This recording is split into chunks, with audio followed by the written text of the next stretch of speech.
നമ്മുടെ ഒരുമിച്ചുള്ള ധ്യാനത്തിനായി തിരഞ്ഞെടുത്തിരിക്കുന്ന വേദഭാഗം വിശുദ്ധ യോഹന്നാൻ എഴുതിയ സുവിശേഷം 21 അധ്യായം, അതിൻ്റെ 1 മുതൽ 14 വരെയുള്ള വാക്യങ്ങൾ. വിശുദ്ധ യോഹന്നാൻ എഴുതിയ സുവിശേഷം 21 അധ്യായം 1 മുതൽ 14 വരെയുള്ള വാക്യങ്ങൾ. അതിൻ്റെ ശേഷം യേശു പിന്നെയും തിബരിയാസ് കടൽക്കരയിൽ വെച്ച് ശിഷ്യന്മാർക്ക് പ്രത്യക്ഷനായത് ഈ വിധമായിരുന്നു. ശിമോൻ പത്രോസും ദിദിമോസ് എന്ന തോമാസും ഗലീലയിലുള്ള കാനയിലെ നഥനയേലും സെബദി മക്കളും അവൻ്റെ ശിഷ്യന്മാരിൽ വേറെ 2 പേരും ഒരുമിച്ച് കൂടിയിരുന്നു. ശിമോൻ പത്രോസ് അവരോട്, ഞാൻ മീൻ പിടിപ്പാൻ പോകുന്നു എന്ന് പറഞ്ഞു. ഞങ്ങളും പോരുന്നു എന്ന് അവർ പറഞ്ഞു. അവർ പുറപ്പെട്ട് പടക് കയറിപ്പോയി. ആ രാത്രിയിൽ ഒന്നും പിടിച്ചില്ല. പുലർച്ചെയായപ്പോൾ യേശു കരയിൽ നിന്നിരുന്നു. യേശു ആകുന്നുവെന്ന് ശിഷ്യന്മാർ അറിഞ്ഞില്ല. യേശു അവരോട്, കുഞ്ഞുങ്ങളെ കൂട്ടുവാൻ വല്ലതുമുണ്ടോ എന്ന് ചോദിച്ചു. ഇല്ല എന്ന് അവർ ഉത്തരം പറഞ്ഞു. പടകിൻ്റെ വലത്തുഭാഗത്ത് വല വീശുവീൻ, എന്നാൽ നിങ്ങൾക്ക് കിട്ടും എന്ന് അവൻ അവരോട് പറഞ്ഞു. അവർ വീശി. മീനിൻ്റെ പെരുപ്പം ഹേതുവായി അത് വലിപ്പാൻ കഴിഞ്ഞില്ല. യേശു സ്നേഹിക്കുന്ന ശിഷ്യൻ പത്രോസിനോട്, അത് കർത്താവാകുന്നുവെന്ന് പറഞ്ഞു. കർത്താവാകുന്നുവെന്ന് ശിമോൻ പത്രോസ് കേട്ടിട്ട് താൻ നഗ്നനാകയാൽ അങ്കി അരയിൽ ചുറ്റി കടലിൽ ചാടി. ശേഷം ശിഷ്യന്മാർ കരയിൽ നിന്ന് ഏകദേശം 200 മുഴത്തിൽ അധികം ദൂരത്തല്ലായകയാൽ മീൻ നിറഞ്ഞ വല ഇഴച്ചും കൊണ്ട് ചെറിയ പടകിൽ വന്നു. കരയ്ക്ക് കയറിയപ്പോൾ അവർ തീക്കനലും അതിന്മേൽ മീൻ വെച്ചിരിക്കുന്നതും അപ്പവും കണ്ടു. യേശു അവരോട്, ഇപ്പോൾ പിടിച്ച മീൻ ചിലത് കൊണ്ടുവരുവീൻ എന്ന് പറഞ്ഞു. ശിമോൻ പത്രോസ് കയറി 153 വലിയ മീൻ നിറഞ്ഞ വല കരയ്ക്ക് വലിച്ചു കയറ്റി. അത്ര വളരെ ഉണ്ടായിരുന്നിട്ടും വല കീറിയില്ല. യേശു അവരോട്, വന്ന് പ്രാതൽ കഴിച്ചുകൊള്ളുവീൻ എന്ന് പറഞ്ഞു. കർത്താവാകുന്നുവെന്ന് അറിഞ്ഞിട്ട് ശിഷ്യന്മാരിൽ ഒരുത്തനും നീ ആരെന്ന് അവനോട് ചോദിപ്പാൻ തുനിഞ്ഞില്ല. യേശു വന്ന് അപ്പമെടുത്ത് അവർക്ക് കൊടുത്തു. മീനും അങ്ങനെ തന്നെ. യേശു മരിച്ചവരിൽ നിന്ന് ഉയർത്തെഴുന്നേറ്റ ശേഷം ഇങ്ങനെ 3-ാം പ്രാവശ്യം ശിഷ്യന്മാർക്ക് പ്രത്യക്ഷനായി. പ്രാർത്ഥിക്കാം. ഞങ്ങളെ സ്നേഹിക്കുന്ന ദൈവമേ, സ്വർഗീയ നല്ല പിതാവേ, ഒരു പുതിയ സംവത്സരത്തിലേക്ക് നിന്റെ കൃപയാൽ നീ ഞങ്ങളെ പ്രവേശിപ്പിച്ചിരിക്കുന്നു. കഴിഞ്ഞ വർഷത്തിൻ്റെ ആദ്യ മാസങ്ങളിൽ പകർച്ചവ്യാധി ഞങ്ങളെ വല്ലാതെ ഭയപ്പെടുത്തിയ സമയത്ത് ഇത്രത്തോളം സൗഖ്യത്തോടെയും ആരോഗ്യത്തോടെയും 2021 പ്രവേശിപ്പാൻ കഴിയും എന്ന് ഞങ്ങൾ ചിന്തിച്ചിരുന്നില്ല. അത്രമാത്രം ഭയം ഞങ്ങളെ വിഴുങ്ങിയിരുന്നു. എന്നാൽ പിന്നോട്ട് തിരിഞ്ഞു നോക്കുമ്പോൾ അവിടുന്ന് എത്ര വിശ്വസ്തനായിരുന്നു.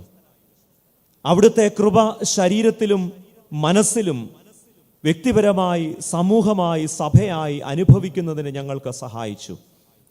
പ്രിയ കർത്താവേ, ഈ പുതിയ സംവത്സരം മാത്രമല്ല, നീ ഞങ്ങൾക്ക് ആയുസ് നൽകുന്നിടത്തോളം നിന്റെ സ്നേഹം അനുഭവിപ്പാൻ ഞങ്ങൾക്ക് ഭാഗ്യം തരണമേ. കർത്താവേ, ഈ വർഷത്തെ ഞങ്ങളുടെ ഈ ഭദ്രാസന കൺവെൻഷനായും ഈ കൺവെൻഷനിൽ ഇതപര്യന്തം വ്യാപരിച്ച ദൈവകൃപയ്ക്കായും നിന്റെ വചനം ഞങ്ങളുമായി പങ്കുവെച്ച അഭിഷിക്തർക്കായും ഞങ്ങൾക്ക് നേതൃത്വം നൽകുന്ന ഞങ്ങളെ പ്രിയപ്പെട്ട തിരുമേനിക്കായും വികാരി ജനറൽ അച്ഛനായും കൺവെൻഷൻ്റെ ചുമതലക്കാർക്കായും പ്രിയ അച്ഛന്മാർക്കായും സുവിശേഷകർക്കായും സേവനിമാർക്കായും പ്രത്യക്ഷവും പരോക്ഷവുമായ വിധത്തിൽ ഈ ഭദ്രാസനത്ത് നേതൃത്വം നൽകുന്ന ഞങ്ങളുടെ ആത്മായ പ്രിയപ്പെട്ടവർക്കായും ഞങ്ങൾ നിനക്ക് സ്തോത്രം ചെയ്യുന്നു. കർത്താവെ, നിന്റെ വചനം ഞങ്ങൾക്കിന്ന് സത്യമായി ഭവിക്കണമേ. ഞങ്ങൾ നിന്റെ വചനത്തിലേക്കും ഞങ്ങൾ നിന്റെ വചനത്തിലൂടെ നിന്റെ മുഖത്തേക്കും ഞങ്ങൾ ഞങ്ങളുടെ കണ്ണുകളെ ഉയർത്തുന്നു. പ്രിയ കർത്താവേ, നീ ഞങ്ങളെ അനുഗ്രഹിക്കണം, സഹായിക്കണം. നിന്റെ വചനത്തിലൂടെ ഞങ്ങളെ അനുഗ്രഹിക്കണം, ശുദ്ധീകരിക്കണം, ശക്തീകരിക്കണം, സൗഖ്യമാക്കണം. യേശുവിൻ്റെ നാമത്തിൽ പ്രാർത്ഥിക്കുന്നത് കരുണയോടെ കേൾക്കണമേ.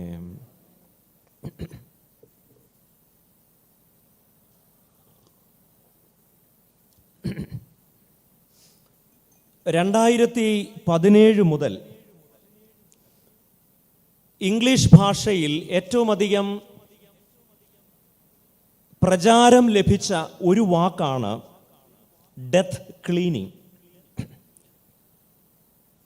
ആ വാക്ക് കേൾക്കുമ്പോൾ അതിന് മരണവുമായി ബന്ധമുണ്ട് എന്ന് നമുക്ക് അനുമാനിക്കാം. എന്നാൽ അതൊരു പുസ്തകത്തിൻ്റെ തലക്കെട്ടാണ്. The great art of Swedish death cleaning.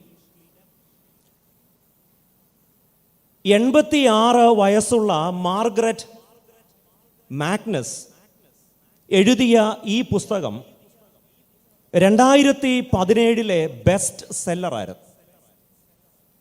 പറഞ്ഞിട്ട് കാര്യമില്ല, അടുത്ത സമയത്താണ് ആ പുസ്തകം എൻ്റെ ശ്രദ്ധയിൽപ്പെട്ടത്. ഈ പുസ്തകത്തിൽ എഴുത്തുകാരിയായ മാർഗരറ്റ് പറയുന്ന ഒരു കാര്യം, അല്ലെങ്കിൽ പറയാൻ ശ്രമിക്കുന്നത് ഡെത്ത് ക്ലീനിങ് എന്നാണ്. എന്താണ് ഈ ഡെത്ത് ക്ലീനിങ് എന്ന ആംഗലേയ പദം കൊണ്ട് എഴുത്തുകാരി ഉദ്ദേശിക്കുന്നത്, അല്ലെങ്കിൽ പറയാൻ ശ്രമിക്കുന്നത്? നമ്മുടെ ജീവിതത്തിൻ്റെ ഓരോ ഘട്ടം കഴിയുമ്പോഴും ഒരു ഡീക്ലട്ടറിങ് ആവശ്യമാണ്. ആവശ്യവുമില്ലാത്തതും ആവശ്യത്തിലധികവുമായ ധാരാളം കാര്യങ്ങൾ നമ്മുടെയൊക്കെ ജീവിതത്തിൽ വാങ്ങിക്കൂട്ടിയും വാരിക്കൂട്ടിയും വെച്ചിട്ടുണ്ട്. അതുകൊണ്ട് ഇത് ക്രമേണ ആവശ്യമില്ലാത്ത കാര്യങ്ങൾ ഒഴിവാക്കിയാൽ, ഒരു ഡീക്ലട്ടറിങ് നടത്തിയാൽ, ജീവിതത്തിലെ പ്രധാനപ്പെട്ട നിമിഷങ്ങളിൽ അത് നമുക്ക് സഹായകരമാവും.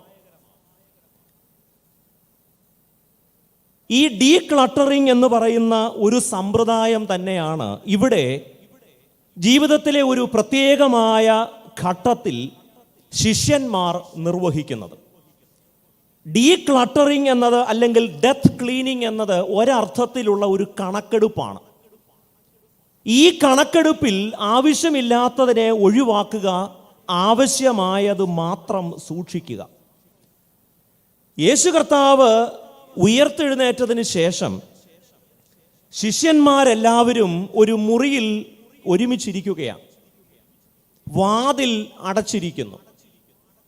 നമ്മുടെ ഇപ്പോഴത്തെ ഭാഷയിൽ പറഞ്ഞാൽ ഒരു തരം ലോക്ക്ഡൗൺ ആണ്, ഒരു തരം അടച്ചുപൂട്ടലാണ്.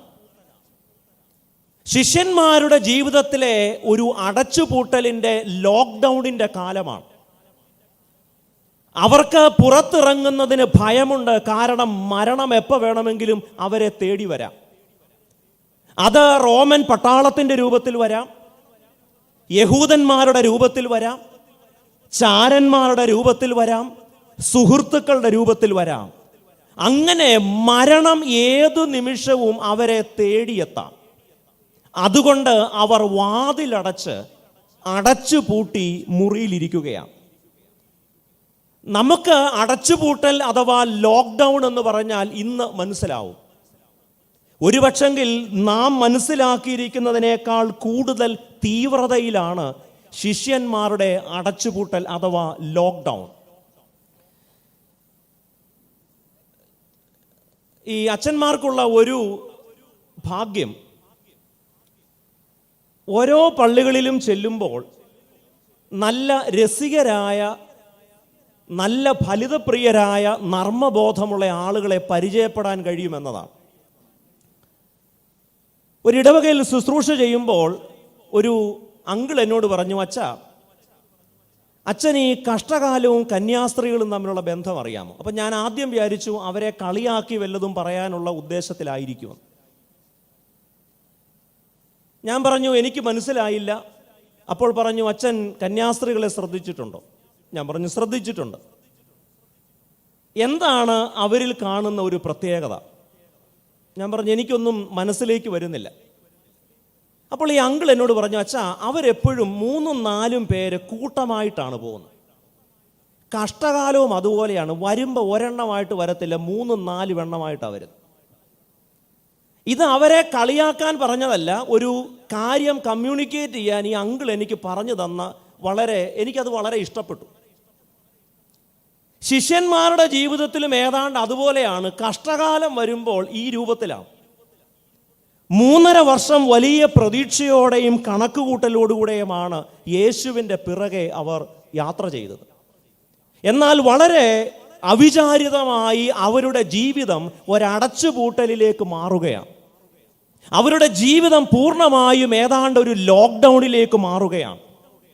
ഈ അടച്ചുപൂട്ടലിൻ്റെ കാലത്ത് അവരുടെ മുൻപിൽ പ്രധാനമായുമുള്ള ചോദ്യം അവരുടെ ജീവനെക്കുറിച്ചും അവരുടെ ഉപജീവനത്തെക്കുറിച്ചും, ലൈഫ് ആൻഡ് ലൈവ്ലിഹുഡ്.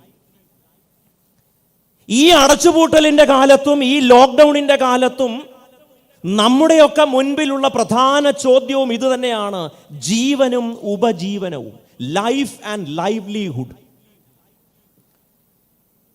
കൊറോണ ബാധിച്ച് മരണം വരുമോ എന്നുള്ള ഭയം, അതാണ് ജീവനെക്കുറിച്ചുള്ള ഭയം. എന്നാൽ അങ്ങനെ ജീവനെക്കുറിച്ച്, മരണത്തെക്കുറിച്ച് ഓർത്ത് വ്യാകുലപ്പെട്ട് വാതിലടച്ചിരുന്നാൽ ഉപജീവനം എങ്ങനെ കഴിക്കും? ജീവിതവും അല്ലെങ്കിൽ ജീവനും ഉപജീവനവും ഒരു ചോദ്യചിഹ്നമായി ശിഷ്യന്മാരുടെ മുൻപിൽ നിൽക്കുകയാണ്. അവരിതിനെക്കുറിച്ച് വളരെ സവിസ്തരം ചർച്ച ചെയ്തു. ശിഷ്യന്മാരെല്ലാവരും കൂടി ഇതിനുള്ള പോംവഴികളെക്കുറിച്ച് ആലോചിച്ചു. അപ്പോൾ ശിഷ്യന്മാരിൽ പ്രഥമ സ്ഥാനീയനായ പത്രോസ് ഇതിനൊരു പരിഹാരം നിർദ്ദേശിക്കുകയാണ്. പത്രോസ് പറയുന്നു, ഞാൻ മീൻ പിടിക്കാൻ പോവുകയാണ്. കൂടെ ഇത് കേട്ട എല്ലാവർക്കും അതൊരു നല്ല നിർദ്ദേശമായി തോന്നി.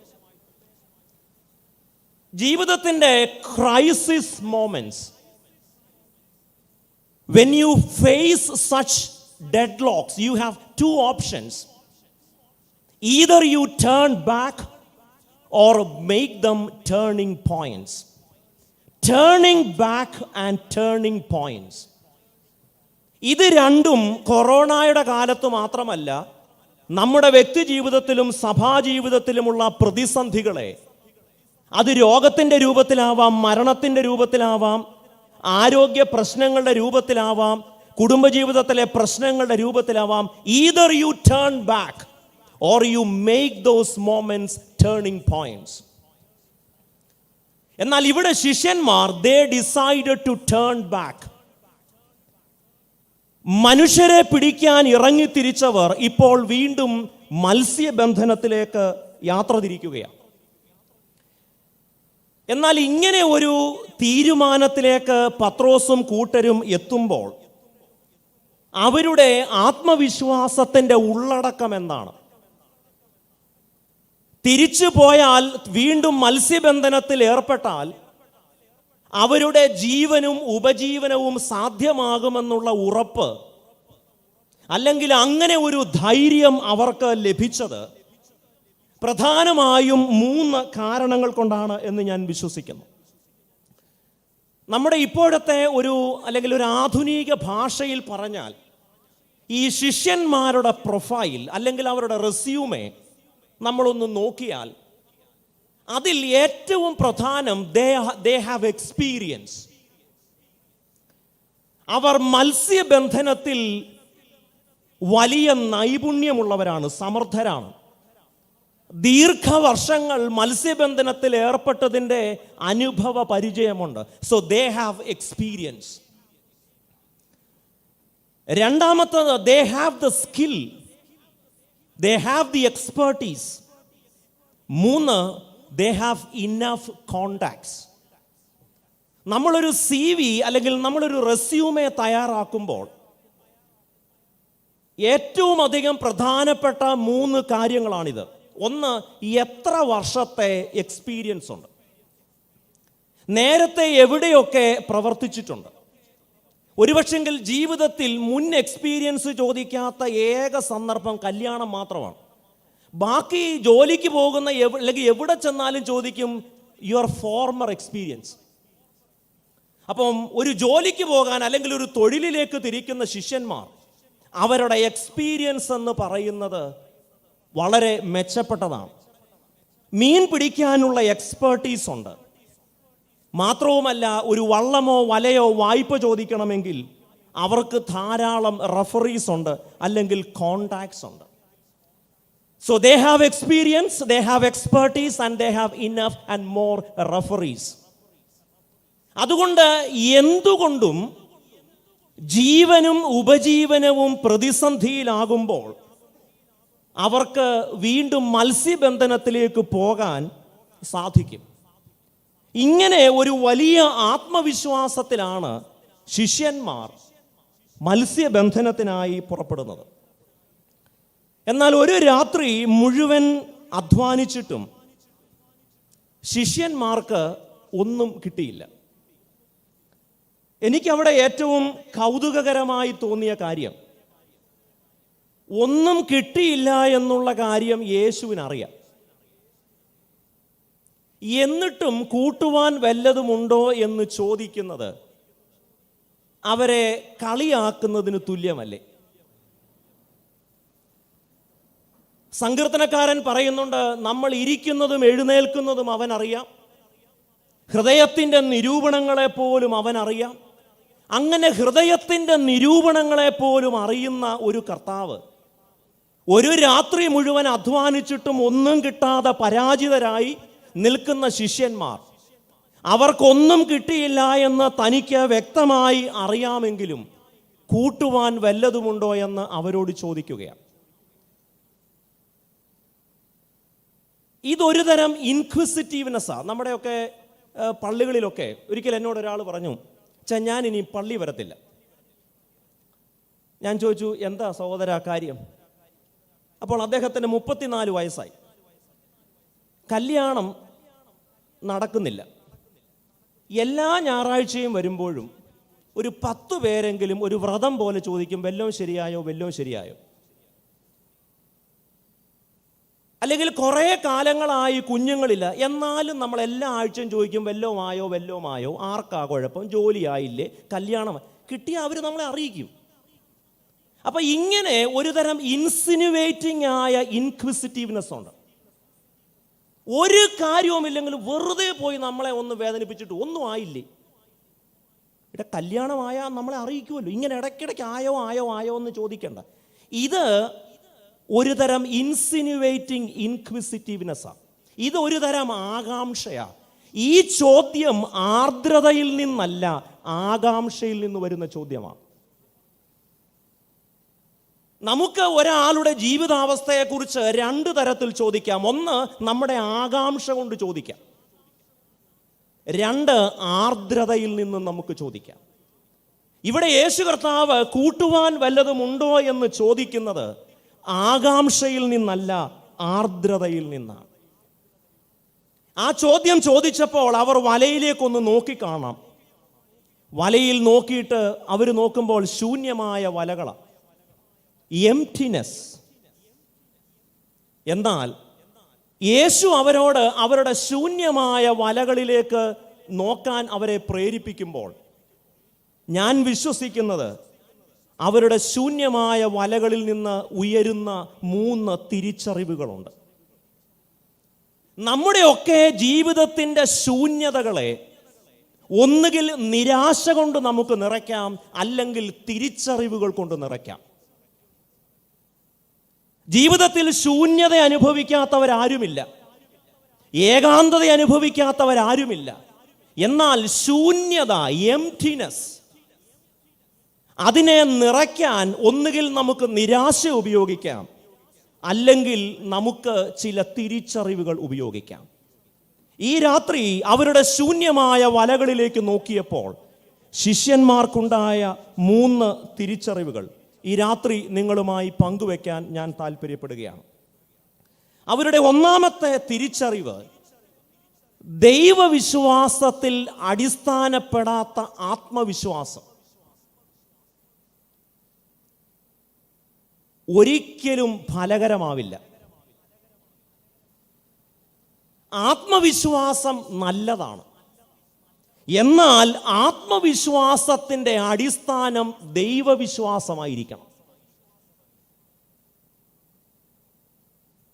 ഇവിടെ ശിഷ്യന്മാരുടെ പരാജയത്തിൻ്റെ പ്രധാന കാരണം ആത്മവിശ്വാസക്കുറവല്ല, എന്നാൽ അവരുടെ ആത്മവിശ്വാസത്തിൻ്റെ അടിത്തറ ദൈവവിശ്വാസമായിരുന്നില്ല എന്നതാണ് പ്രധാന പ്രശ്നം. അതുകൊണ്ട് ഷാറ്റേർഡ് സെൽഫ് കോൺഫിഡൻസ്. വലിയ ആത്മവിശ്വാസത്തോടെ ജീവിതം ആരംഭിച്ചവരാണ് നിങ്ങളിൽ ചിലരെങ്കിലും.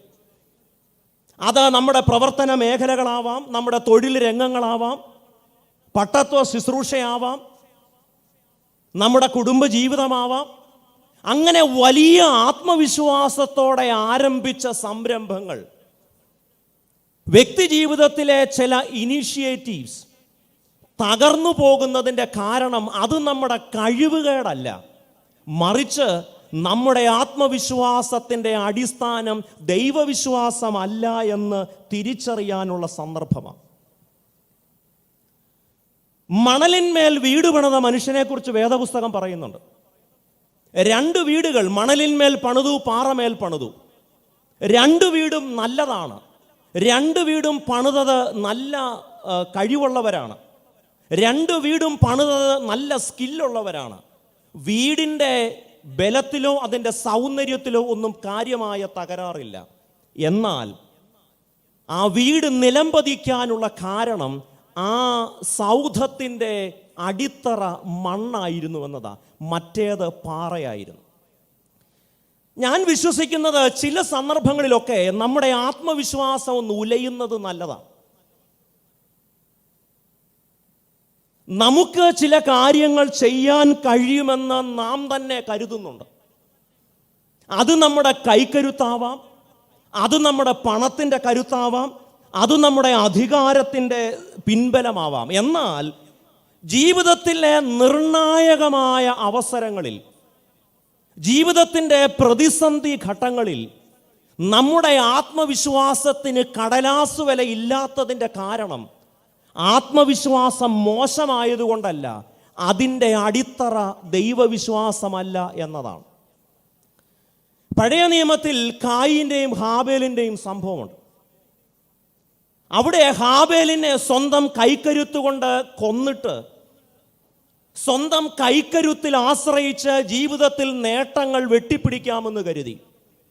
എന്നാൽ ഹാബേലിനെ കൊന്നു കഴിഞ്ഞിട്ടും കായീൻ ജീവിതത്തിൽ വിജയിക്കുന്നില്ല.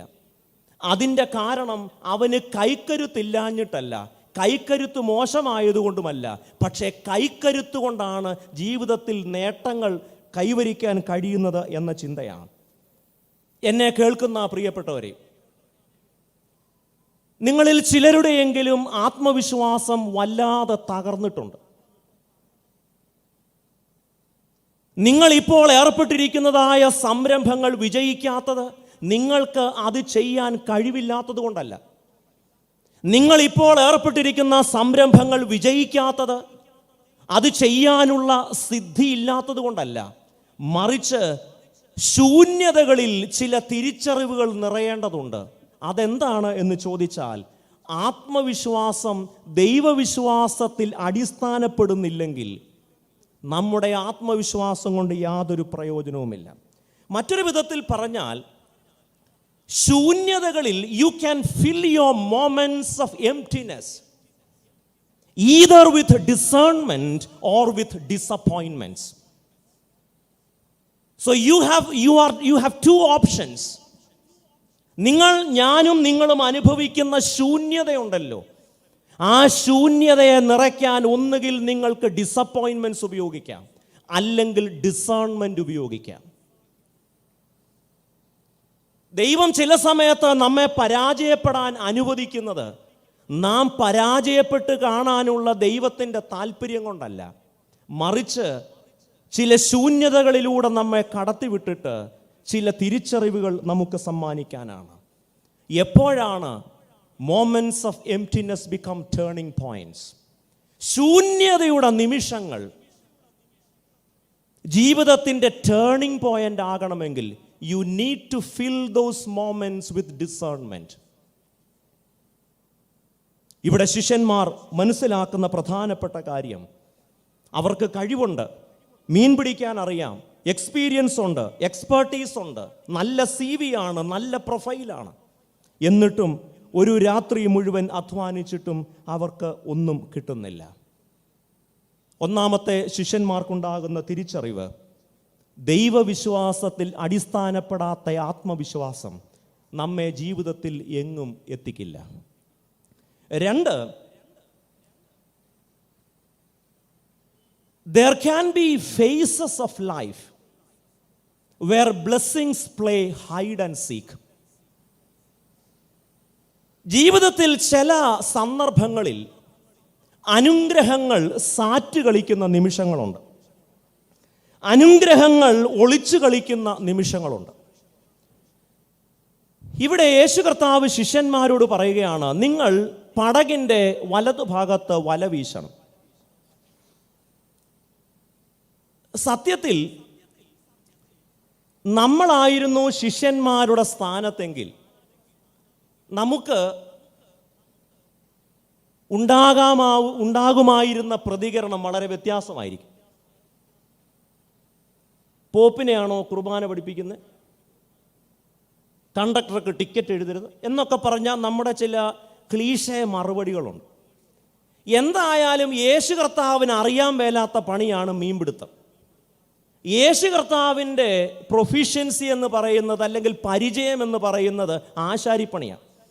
വേണമെങ്കിൽ ശിഷ്യന്മാർക്ക് ഒരുപക്ഷെങ്കിൽ യേശു ആണെന്ന് അറിഞ്ഞിരുന്നെങ്കിൽ അവർക്ക് പറയാമായിരുന്നു, അവനവൻ അറിയാവുന്ന പണി ചെയ്താൽ മതി, എന്നെ പണി പഠിപ്പിക്കണ്ട.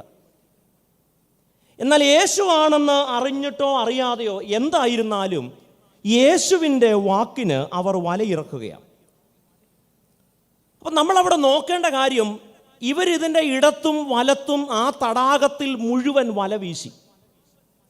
എന്നാൽ എന്തുകൊണ്ടാണ് ഈ തടാകത്തിലുണ്ടായിരുന്ന ഇത്രയും പെരുത്ത മീൻകൂട്ടം ഈ വലയിൽ കയറാതെ മാറി നിന്നത്?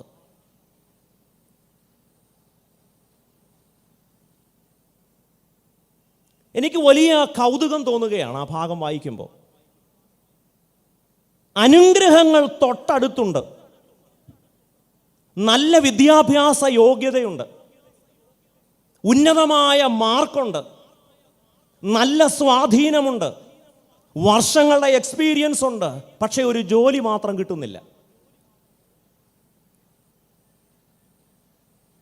സൽസ്വഭാവിയാണ്, തരക്കേടില്ലാത്ത ജീവിത സൗകര്യങ്ങളുണ്ട്, പക്ഷെ കല്യാണം നടക്കുന്നില്ല. 2 പേർക്കും പറയത്തക്കതായ ആരോഗ്യ പ്രശ്നങ്ങൾ ഒന്നുമില്ല, എന്നിട്ടും കുട്ടികൾ ഉണ്ടാവുന്നില്ല. അനുഗ്രഹങ്ങൾ ജീവിതത്തിൽ സാറ്റ് കളിക്കുന്ന നിമിഷങ്ങളുണ്ട്. Blessings play hide and seek. ഇതിലൂടെ ശിഷ്യന്മാരെ യേശു പഠിപ്പിക്കാൻ ആഗ്രഹിക്കുന്ന കാര്യം, അനുഗ്രഹങ്ങൾ സ്വാഭാവികമായി വന്നു ചേരുന്നതല്ല, അത് തമ്പുരാൻ നിശ്ചയിച്ചെങ്കിൽ മാത്രമേ കിട്ടുകയുള്ളൂ. ജീവിതത്തിൽ എന്തെങ്കിലും കാര്യങ്ങൾ നിഷേധിക്കപ്പെടുമ്പോഴാണ്, കല്യാണം കഴിച്ചു ഉടനെ തന്നെ കുട്ടികൾ ഉണ്ടാകുമ്പോൾ നമ്മൾ കരുതും കുഞ്ഞുങ്ങൾ ഉണ്ടാകുന്നത് സ്വാഭാവികമാണ്.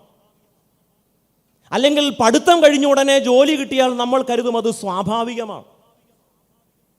അല്ലെങ്കിൽ കുഴപ്പമില്ലാതെ കുടുംബജീവിതം മുന്നോട്ട് പോയാൽ നമ്മൾ കരുതും അത് നമ്മളുടെ കഴിവ് കൊണ്ടാണ്. അനുഗ്രഹം തൊട്ടടുത്തുണ്ടായിട്ടും വലയുണ്ടായിട്ടും വീശാൻ അറിയാമായിരുന്നിട്ടും മീൻ മാത്രം വലയിൽ കയറുന്നില്ല.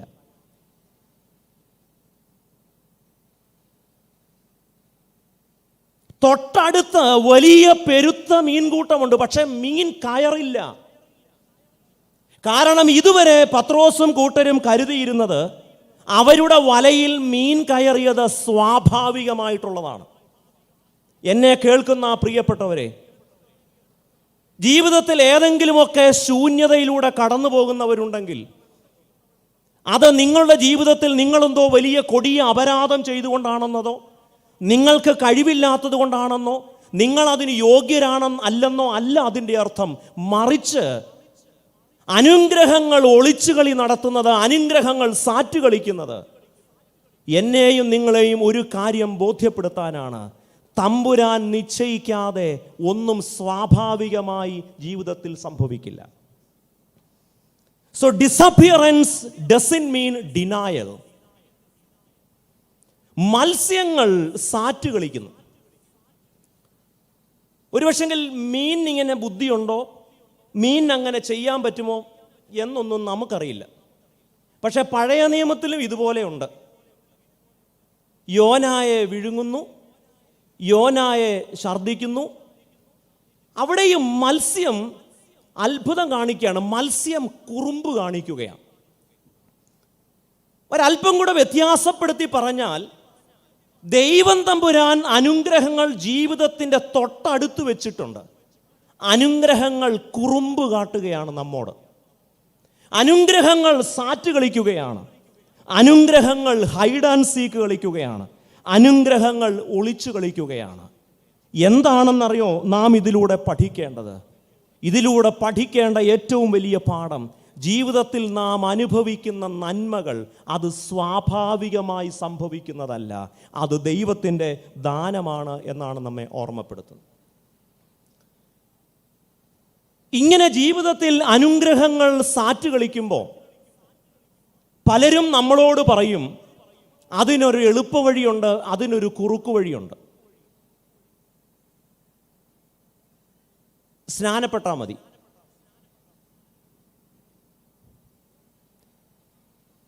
ഇന്നത്തെ കാലത്തായിരുന്നെങ്കിൽ ശിഷ്യന്മാരോട് പറഞ്ഞാൽ മീൻ കിട്ടാത്തത് സ്നാനപ്പെടാത്തതുകൊണ്ടാണ്. മീൻ വലയിൽ കയറാത്തത് അവിടെ മീനില്ലാത്തത് കൊണ്ടോ നിങ്ങൾക്ക് പണി അറിയാത്തത് കൊണ്ടോ അല്ല, തമ്പുരാൻ നിശ്ചയിച്ച സമയമായില്ല അതുകൊണ്ടാണ്. അല്ലാതെ സ്നാനപ്പെടുന്നത് കൊണ്ടോ സഭ മാറുന്നത് കൊണ്ടോ അനുഗ്രഹങ്ങൾ ജീവിതത്തിൽ കുറുമ്പ് കാണിക്കുന്നത് അവസാനിക്കുമെന്ന് കരുതേണ്ടതില്ല. അനുഗ്രഹങ്ങളൊന്നും സ്വാഭാവികമായി സംഭവിച്ചതല്ല. നമ്മുടെ ആരോഗ്യം, നമ്മുടെ വിദ്യാഭ്യാസം, നമ്മുടെ കുടുംബം, നമ്മുടെ കുഞ്ഞുങ്ങൾ, നമ്മുടെ വീട്, നാം ഉപയോഗിക്കുന്ന കാറ്, ഇതൊന്നും സ്വാഭാവികമായി ഉണ്ടായതല്ല. അതൊക്കെ തമ്പുരാൻ സമ്മതിച്ചതുകൊണ്ട് മാത്രം ഉണ്ടായതാ. Blessings play hide and seek. മൂന്നാമത് നമ്മുടെ കാണുന്ന ഏറ്റവും സുന്ദരമായ മറ്റൊരു ഭാഗം, from breakup to breakfast. Yeshu ശിഷ്യന്മാരോട് ചോദിക്കുന്ന ചോദ്യം, കൂട്ടുവാൻ വല്ലതുമുണ്ടോ? ശിഷ്യന്മാർ പറയുന്നുണ്ട്, ഞങ്ങളുടെ കുട്ടനാടൻ ഭാഷയെ പറഞ്ഞാൽ ഒരു പൂഞ്ഞാൻ പോലും ഇല്ല കർത്താവേ. പൂഞ്ഞാൻ എന്ന് കേട്ടാൽ അത് പൂഞ്ഞാറാണെന്നൊന്നും നിങ്ങൾ കരുതേണ്ടതില്ല. അത് ഞങ്ങൾ അപ്പർ കുട്ടനാടുകാർക്ക് മാത്രം അറിയാവുന്ന ഒരു പ്രത്യേക മീനാണ്. എന്ന് പറഞ്ഞാൽ വളരെ കുഞ്ഞു മീൻ. ഒരു പൂഞ്ഞാൻ പോലും കിട്ടിയില്ല കർത്താവേ. അപ്പോൾ കർത്താവ് വലയിറക്കാൻ പറയുന്നു. അവർ വലയിറക്കുന്നു. വലിയ പെരുത്ത മീൻകൂട്ടം ലഭിക്കുന്നു. എന്നിട്ട് പറയുന്നു, ഇപ്പോൾ പിടിച്ച മീൻ ചിലത് കൊണ്ടുവരുവിൻ. കർത്താവിന് ഈ ഫ്രീസറിൽ വെച്ചതും ഫ്രിഡ്ജിൽ വെച്ചതുമായ പരിപാടിയില്ല, ഫ്രഷാണ് കൊടുക്കുന്ന സാധനം. നമ്മുടെയൊക്കെ അനുഗ്രഹം എന്ന് പറഞ്ഞാൽ ഫ്രോസൺ ബ്ലെസ്സിങ്സ് ആണ്.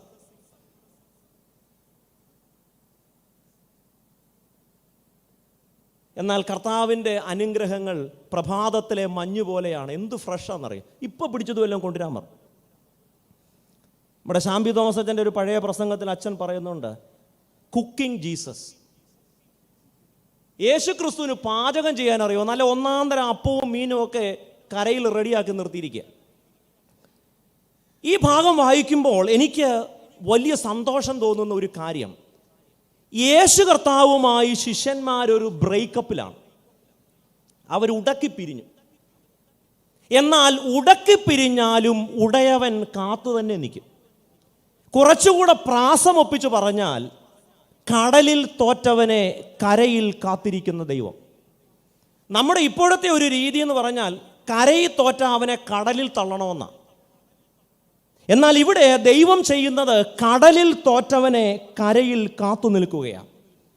സാജനച്ചൻ്റെ മനോഹരമായൊരു പാട്ടുണ്ട്, വാത്സല്യത്തിൻ പ്രാതലുമായി. കരയിൽ കാത്തുനിൽപ്പവനെ. ഈ മുക്കുവന്മാരെ സംബന്ധിച്ചിടത്തോളം കടൽ എന്ന് പറയുന്നത് അവരുടെ ജീവിതത്തിൻ്റെ ജയപരാജയങ്ങളുടെ ഇടമാണ്. ഒരു മുക്കുവൻ്റെ വിജയവും പരാജയവും എന്ന് പറയുന്നത് കടലാണ്. കടലിൽ തോറ്റാൽ ജീവിതത്തിൽ തോറ്റു എന്നാണ് അർത്ഥം. കടലിൽ തോറ്റാൽ ജീവിതം കൈമോശം വന്നു എന്നാണ് അർത്ഥം. കടലിൽ തോറ്റാൽ ജീവിതം കൈവിട്ടുപോയി എന്നാണ് അർത്ഥം. അങ്ങനെ കടലിൽ തോറ്റപ്പോൾ ജീവിതം കൈമോശം വന്നുവെന്ന് കരുതിയ ശിഷ്യന്മാർ. എന്നാൽ ഇവിടെ യേശു കർത്താവ് മുക്കുവന്മാർക്ക്, കടലിൽ തോറ്റവർക്ക് അവൻ കരയിൽ വാത്സല്യത്തിൻ്റെ പ്രാതലുമായി കാത്തു നിൽക്കുകയാണ്.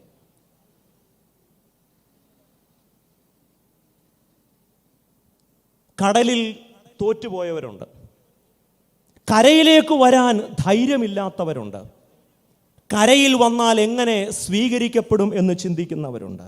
എന്നാൽ നിങ്ങൾ ജീവിതത്തിൻ്റെ ഏത് നടുക്കടലിലായാലും, നിങ്ങളുടേതല്ലാത്ത കാരണങ്ങൾ കൊണ്ട് നിങ്ങൾ തോറ്റുപോയാലും, നിങ്ങൾക്ക് ധൈര്യപൂർവം കരയിലേക്ക് വരാം.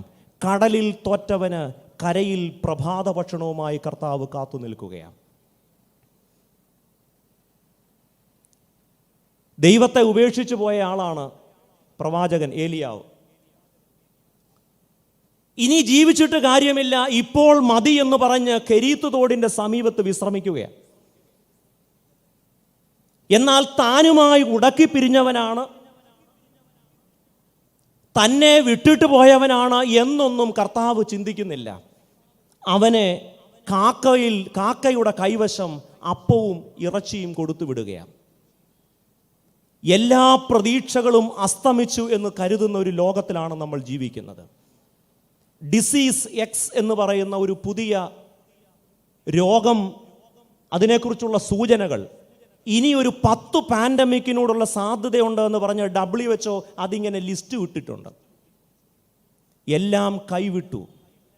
ഇനി കരയിലേക്കൊരു വരവ് സാധ്യമാണോ എന്ന് കരുതുമ്പോൾ കർത്താവ് നമുക്ക് നൽകുന്ന വലിയ ഉറപ്പ്, കടലിൽ തോറ്റാലും അവൻ കരയിൽ കാത്തു നിൽപ്പുണ്ട്. എലിയാ പ്രവാചകന് ദൈവം കാക്കയിലൂടെ അപ്പവും ഇറച്ചിയും കൊടുത്ത് അവനെ പോഷിപ്പിക്കുകയാണ്. എല്ലാം അസ്തമിച്ചുവെന്ന് കരുതുന്ന ഒരു ലോകത്ത്, ഇനി മുൻപോട്ട് പോകാനാവില്ല എന്ന് കരുതുന്ന മനുഷ്യരുള്ളിടത്ത്, ജീവിതമെല്ലാം തകർന്നു പോയി എന്ന് കരുതുമ്പോൾ, അവസാനത്തെ കാക്കയും ചാകാത്തിടത്തോളം കാലം അവൻ നിന്നെ കരുതുമെന്നുള്ളത് ദൈവത്തിൻ്റെ വാഗ്ദത്തമാണ്.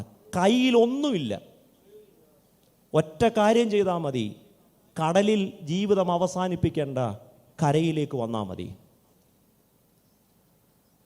ഈ കൊറോണയുടെ കാലത്ത് നമ്മുടെയൊക്കെ പ്രത്യാശ വല്ലാതെ ഉടഞ്ഞിരിക്കുകയാണ്. നമ്മുടെയൊക്കെ പ്രതീക്ഷകൾ വല്ലാതെ അസ്തമിക്കുകയാണ്. എത്രയെത്ര വട്ടം നാം അവരുമായി ഉടക്കിപ്പിരിഞ്ഞു. ഉടക്കിപ്പിരിഞ്ഞാൽ ഉപേക്ഷിക്കുന്നവനല്ല നമ്മുടെ ഉടയവൻ. കരയിൽ തോറ്റാൽ അവൻ നമ്മെ കടലിൽ തോറ്റാൽ അവൻ നമ്മെ കരയിൽ സ്വീകരിക്കുന്നവനാണ്. From breakup to breakfast. ഓരോ വിശുദ്ധ കുർബാനയും ഇതുതന്നെയാണ് നമ്മെ ഓർമ്മിപ്പിക്കുന്നത്. ഇന്ന് നാം പ്രഭാതത്തിൽ ധ്യാനിച്ചത് ധൂർത്തപുത്രനെ കുറിച്ചാണ്. ജീവിതത്തിൻ്റെ ഏറ്റവും അധികം പരിഹാസ്യമായ ഒരവസ്ഥയിലാണ് ആ ധൂർത്തപുത്രൻ. എന്നാൽ അവൻ മടങ്ങി വരുമ്പോൾ വലിയ വിരുന്നുമായി അവനെ കാത്തു നിൽക്കുകയാണ്. ഓരോ വിശുദ്ധ കുർബാനയും കടലിൽ തോറ്റവന് കരയിൽ നമ്മുടെ അപ്പനൊരുക്കുന്ന ഭക്ഷണമാണ്. നമ്മുടേതല്ലാത്ത കാരണങ്ങൾ കൊണ്ട്, കഴിവുണ്ടായിട്ടും ആരോഗ്യമുണ്ടായിട്ടും പ്രാപ്തിയുണ്ടായിട്ടും അനുഗ്രഹങ്ങൾ ജീവിതത്തിൻ്റെ ഉമ്മറത്തുണ്ടായിട്ടും നമ്മുടെ വലയിലേക്ക് കയറാതെ കുറുമ്പ് കാണിക്കുന്ന ജീവിതത്തിൻ്റെ അനുഗ്രഹങ്ങൾ, ജീവിതത്തിൽ തോറ്റുപോയി എന്ന് കരുതുന്ന ആരെങ്കിലും ഉണ്ടെങ്കിൽ, ഓരോ വിശുദ്ധ കുർബാനയും നമുക്ക് നൽകുന്ന വലിയ പ്രത്യാശ, കടലിൽ തോറ്റാൽ കരയിലേക്ക് വരാം. ഓരോ വിശുദ്ധ കുർബാനയും ആ കടൽക്കരയിൽ അവനൊരുക്കിയ പ്രഭാത ഭക്ഷണം പോലെ വാത്സല്യത്തിൻ്റെ പ്രാതലാണ്. ഞാൻ എൻ്റെ വാക്കുകൾ വിരാമം കുറിക്കട്ടെ. ശിഷ്യന്മാർ ഒരു അടച്ചുപൂട്ടലിൻ്റെ കാലത്താണ്. അവരെ വാതിലടച്ചിരിക്കുകയാണ്. അവരുടെ മുൻപിൽ 2 ചോദ്യങ്ങൾ: ജീവനും ഉപജീവനവും, ലൈഫ് ആൻഡ് ലൈവ്ലിഹുഡ്. അവർ തീരുമാനിക്കുന്നു, ഇനി റോമൻ പട്ടാളത്തെ പേടിച്ചിരുന്നിട്ട് കാര്യമില്ല. അവർ മീൻ പിടിക്കാൻ പോവുകയാണ്. ജീവിതത്തിൻ്റെ പ്രയാസങ്ങൾ, വേർപാട്, മരണം, കുടുംബജീവിതത്തിലെ അസ്വസ്ഥതകൾ, നമുക്കിതിനെ 2 തരത്തിൽ മാറ്റാം. Either you can turn back or you can make those moments turning points. ഈ കൊറോണയുടെ കാലം, ഈ പകർച്ചവ്യാധിയുടെ കാലം, you want to turn back or you want to make it a turning point. ശിഷ്യന്മാരുടെ ജീവിതത്തിൽ 2 ഓപ്ഷൻസ് ഉണ്ടായിരുന്നു: ലൈഫ് ആൻഡ് ലൈവ്ലിഹുഡ്. ഇത് രണ്ടും വലിയ ചോദ്യചിഹ്നമായപ്പോൾ they didn't want to turn those moments into turning points. Instead, they decided to turn back.